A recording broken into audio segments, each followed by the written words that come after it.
เป็นคนที่แมวมักเข้าหาหรือเปล่าบางคนโชคดีมากเพราะไม่ว่าจะเดินไปที่ไหนก็มักจะมีน้องแมวแปลกหน้าเดินเข้ามาหาร้องขอขนมขอให้ลูบหัวหรือเดินตามเหมือนรู้จักกันมานานราวกับว่าแมวสามารถสัมผัสออร่าบางอย่างได้จากระยะไกล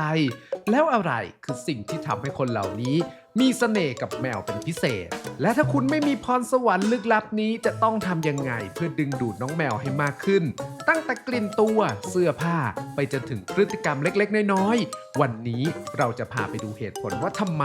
บางคนถึงได้รับความสนใจจากน้องแมวมากกว่าคนอื่นแต่ก่อนที่จะเข้าสู่เนื้อหาฝากเพื่อนๆกดติดตามช่องเหมียวบานไว้ด้วยเพื่อไม่ให้พลาดข่าวสารและเคล็ดลับที่จะช่วยให้คุณเข้าใจน้องเหมียวของคุณมากยิ่งขึ้นข้อแรกภาษากายบางครั้งการที่เกิดมาดึงดูดแมวอาจจะเป็นเหมือนคำสาปมากกว่าเพราะบ่อยครั้งที่คนไม่ชอบแมวหรือมักจะแพ้แมวเป็นกลุ่มที่โดนแมวเข้าหาบ่อยที่สุดเหตุผลก็คือภาษากายของมนุษย์กับแมวแทบจะตรงกันข้ามมนุษย์แสดงความชอบด้วยการมองตาพูดคุยและโน้มตัวเข้าหาแต่แมวกลับมองพฤติกรรมเหล่านั้นว่าเป็นการคุกคามในทางกลับกันคนที่ไม่สนใจแมวมักหลบสายตานั่งนิ่งและไม่พยายามเข้าใกล้ซึ่งกลับเป็นภาษาแมวที่ใช้สื่อว่าฉันเป็นมิตรนะเป็นมิตรนะเป็นมิตรขโมยหัวใจดังนั้นถ้าอยากให้แมวเข้าหาบางครั้งวิธีที่ดีที่สุดก็คือทำเป็นไม่สนใจพวกเขานั่นเองข้อ2คุณมีอาหารอยู่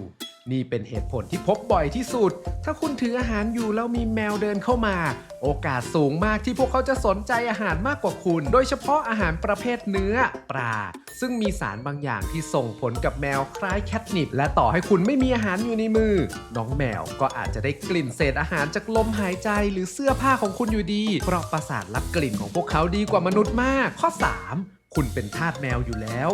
ถ้าคุณเลี้ยงแมวอยู่ที่บ้านน้องแมวตัวอื่นอาจจะสนใจคุณมากขึ้นเพราะแมวมักเอาหัวมาถูเจ้าของเพื่อทิ้งฟีโรโมนไว้กลิ่นเหล่านี้อาจจะติดอยู่บนเสื้อผ้าหรือร่างกายของคุณและสำหรับแมวตัวอื่นมันเหมือนป้ายไฟนีออนที่บอกว่า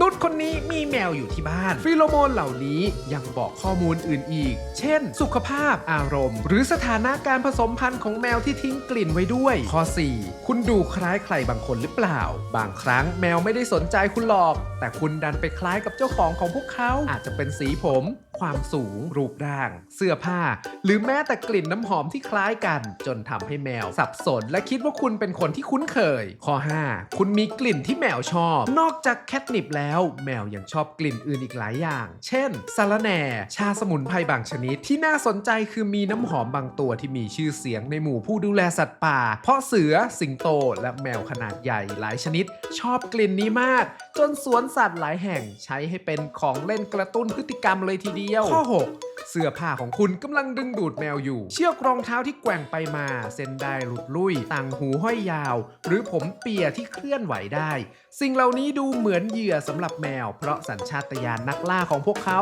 ถูกกระตุ้นโดยวัตถุเล็กๆที่เคลื่อนไหวเร็วและคาดเดาไม่ได้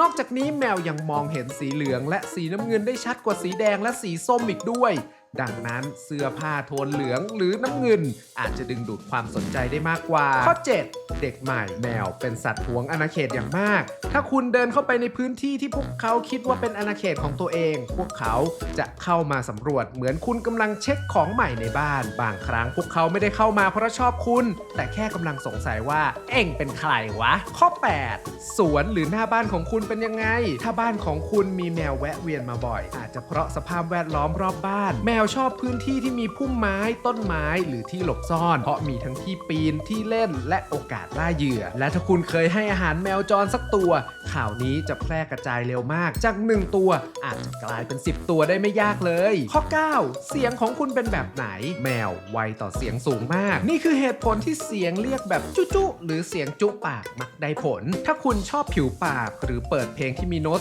สูงระหว่างเดินเล่นน้องแมวละแวกนั้นอาจจะสนใจคุณมากกว่าปกติเพราะเสียงเหล่านั้นคล้ายกับเสียงสัตว์ตัวเล็กที่พวกเขาล่าตามธรรมชาติข้อ10คุณกำลัง งเหงื่อออกอยู่หรือเปล่าอาจจะฟังดูแปลกแต่แมวสนใจเหงื่อของมนุษย์เพราะเหงื่อมีทั้งเกลือและฟีโรโมนซึ่งเป็นแหล่งข้อมูลสำคัญสำหรับพวกเขาแมวบางตัวถึงขั้นพยายามเลียเหงื่อจากผิวหนังของเจ้าของเพราะชอบลดเค็มและเกลือในเหงื่อนั่นเองข้อ 11 ตอนนี้คุณกำลังรู้สึกยังไงแมวอาจจะรับรู้สภาวะอารมณ์ของคุณได้จากกลิ่นเวลาคุณเครียดกลัวหรือโกรธร่างกายจะปล่อยฮอร์โมนบางชนิดออกมา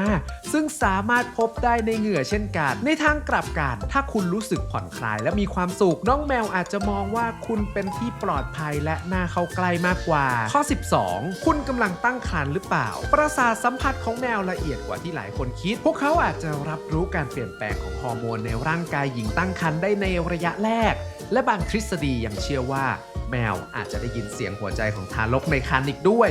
นี่อาจเป็นเหตุผลว่าทำไม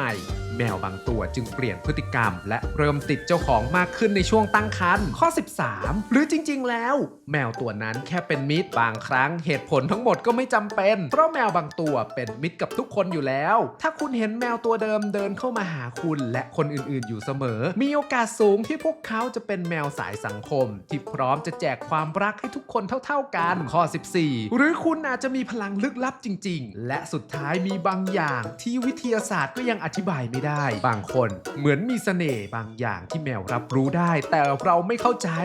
อาจจะเป็นพลังลึกลับบุคลิกบางอย่างหรือรายละเอียดเล็กๆที่มนุษย์ยังไม่ค้นพบถ้าคุณเป็นคนที่เดินไปไหนแล้วแมวเข้าหาอยู่เสมอบางทีคุณอาจจะเป็นหนึ่งในคนเหล่านั้นก็ได้หวังว่าคลิปนี้จะมีประโยชน์กับทุกท่านนะครับหากใครมีข้อมูลเพิ่มเติมสามารถบอกเราได้ทางช่องคอมเมนต์เลยครับและเรายังมีเรื่องราวเกี่ยวกับแมวอีกมากมายที่หลายๆคนอาจจะยังไม่รู้ดังนั้นลองเข้าไปดูคลิปอื่นๆของเราและอย่าลืมกดติดตามช่องเหมียวบานเอาไว้เพื่อไม่ให้พลาดเนื้อหาใหม่ๆที่จะช่วยให้เข้าใจน้องแมวสุดน่ารักมากขึ้นสำหรับวันนี้สวัสดีครับ